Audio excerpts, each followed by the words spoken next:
السلام عليكم ورحمة الله تعالى وبركاته، ومرحبا بكم في هذا اللقاء الذي يتجدد معكم على قناة إشارة تيفي مع خبرين. الخبر الأول يتعلق بمراسلة الجامعة الملكية المغربية لكرة القدم للفيفا، واللي كتعلق بمشاركة المنتخب المغربي لأقل من 23 سنة فالبطولة التي ستقام بالجزائر، بطولة الشان أي كأس إفريقيا للمنتخبات المحلية، اللاعبين المحليين. المغرب يشارك بمنتخب أقل من 23 سنة. يتعلق الأمر بما هو منصوص عليه في دفتر التحملات، والذي بموجبه يجب على المنتخبات أن تنتقل من بلدها إلى البلد الذي سينظم البطولة الإفريقية عبر رحلة جوية مباشرة. إذا كيفاش غادي تكون هذه الرحلة جوية مباشرة في الوقت اللي الجزائر غلق المجال الجوي من المغرب إلى الجزائر؟ إذن هناك احتمالين: إما رضوخ بهذا المصطلح، رضوخ النظام الجزائري للطلب الذي سيأتيها مباشرة من الاتحاد الإفريقي بأنه يجب على البعثة، ليس فقط المنتخب، البعثة المغربية أن تنتقل عبر رحلة جوية من مطار الرباط إلى مطار الجزائر. أنا أسميه مطار الجزائر لأسباب: الجزائر العاصمة.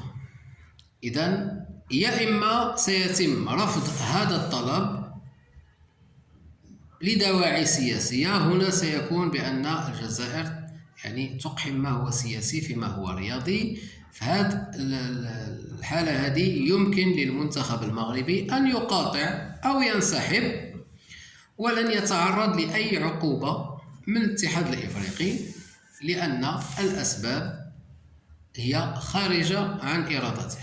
هذا باش نبسطوا شوية الأمور كيفاش عاملة، ما تسمعش بأن انسحاب، ليس هناك انسحاب للمنتخب المغربي، وليس هناك مقاطعة من جهة المنتخب المغربي. كل ما هنالك هو أن المغرب طالب باحترام دفتر التحملات اللي بموجبه يقتضي أن تنتقل البعثة المغربية إلى الجزائر في رحلة جوية مباشرة.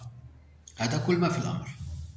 هذا غير كتوضيح، لأن توصلت بعض الرسائل: هل انسحب المنتخب المغربي؟ هل يقاطع؟ هل ستنسحب؟ لا، هذه ماشي القمة العربية باش تكون الانسحابات هكذا وازنة وبالجملة. لا، نخليو القوس مفتوح لأن الاحتمالات واردة. نجيو للخبر الثاني الذي يتعلق بتصريح وزير التجارة الجزائري. احنا ما كنجيبو حتى حاجة من عندنا، الحمد لله.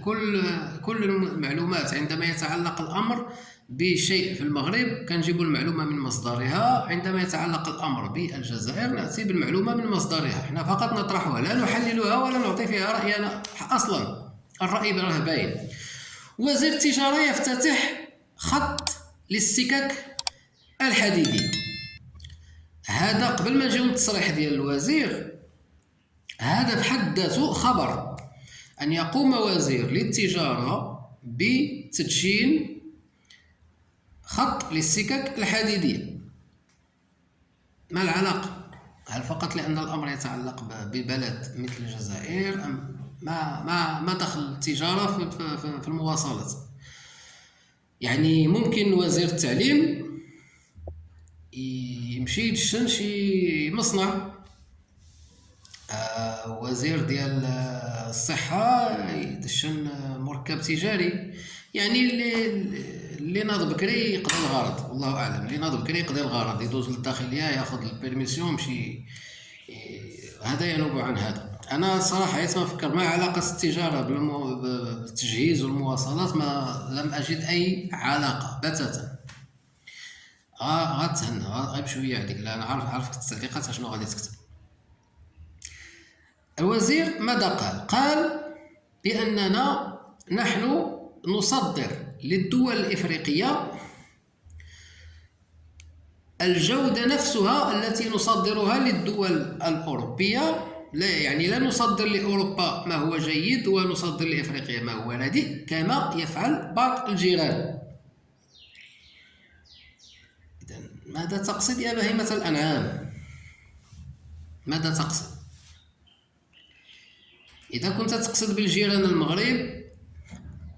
المغرب هناك مؤسسات اللي كتعطي الشواهد ديال الجودة، هي اللي كتخول لك تصدر خارج المغرب، سواء كنت ستصدر إلى إسبانيا أو ستصدر إلى موريتانيا، نفس المعايير. هذا إن كنت تجهله بحث صغير في الانترنت ستصل إلى هذه المعلومة. ليس فقط الشركات بل حتى التعاونيات البسيطة يمكنها أن تصدر بعد أن تحصل على الإيزو وتحصل على موافقة المكتب الوطني لحماية المستهلك والسلامة، المكتب الوطني للسلامة الصحية. تحصل على كل هذه الشواهد يمكن أن تصدر للخارج. أنا أستغرب الجزائر ماذا تصدر. قبل هذا الشيء هذا نسمعوا بعد كلمات ديال هذا الوزير، شوفوا الطريقة باش تتكلم وكأنه يتسول من هذه الدول، تقدى من عنده وتشري من عنده، بحال ديك مول المحل اللي كيقول لك اجي انا ندير معك في الثمن وهذا ما تمشيش عند الاخر.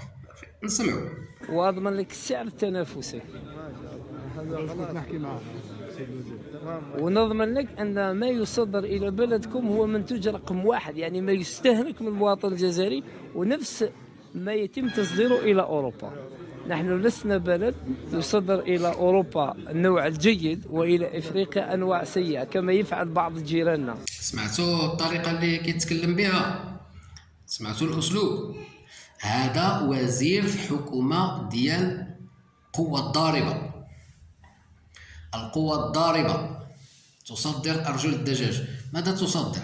شوية ديال الفوسفات، شوية الجعابي ديال الحديد والغاز والبترول والتمر اللي نايضة عليه ضجة. ماذا تصدر؟ هذه الأشياء التي تصدر. لا تقارن، تمشي لأي بلد في العالم. لا قلنا الملابس الجاهزة احنا مقدم بتصنيع الملابس الجاهزة. ماضي الموروكو راه عندك في البلاد تما، لا ما تمشي لأي بلد آخر. تصنيع السيارات ما قدرتيش تصنع السيارات، مشيتي للتوك توك، مشيتي للتراكتور، مشيتي حنا ماشي باش نتناقروا ولا باش هذا. ماذا عندك لتصدره للعالم؟ هذا هو السؤال. دخل الى لي غرون سيرفاس في فرنسا وفي اي بلد في العالم، في الولايات المتحده، لي سوبر مارشي الكبار، وقلب السلعه من مجه باش تعرف ماذا يصدر الجيران وماذا تصدر. كتكذبوا على الشعب. للاسف كاين اللي باقي كيتيق هاد الاكاذيب هذه. اذا كانت هاد بعجاله، لان باش نرجعوا للاخبار الاخرى، لان الاخبار تزاحمنا ما كيخليوكش. يعني كنبغيو نتكلموا على شي حاجه محليه، هادو ما كيخليوكش. ديها في الشغل ديالك، هضر على هذا الخضوع الركوع بوسبير، اجي تعرف بوسبير بعدا على هذا. كاين فيديوهات شرحنا فيها باش تعرف مزيان شنو كاين، باش المغالطات اللي وراوك كتعرف بانهم داروك في واحد القاروره وسدوا عليك وكيعطيوك هما كيعطيوك المعلومه الجاهزه يعني. ولكن الغالبيه ديال الاحرار اكتشفوا الخدعه، اكتشفوا العالم، لان العالم اصبح في يدك الان، في جهازك. يمكن ان غير يحسنوا لك هذوك شويه الكونيكسيون راه عندك ثقيله. الى هنا استودعكم الله، والسلام عليكم ورحمه الله تعالى.